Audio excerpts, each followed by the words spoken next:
Ota-onani ko'ngli go'yoki bir boladek bo'lib qoladi. Bir akamiz aytadilar, musulmonlar idorasida ishlaydilar.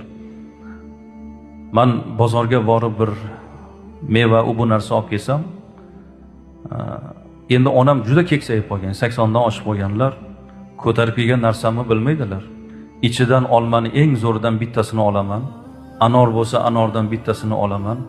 Shuna qilib alohida ajra onajon, men sizga alohida olib keldim deb turib, bolam, menga bitta olib keldingmi? Ha, onajon, sizga olib keldim dedi.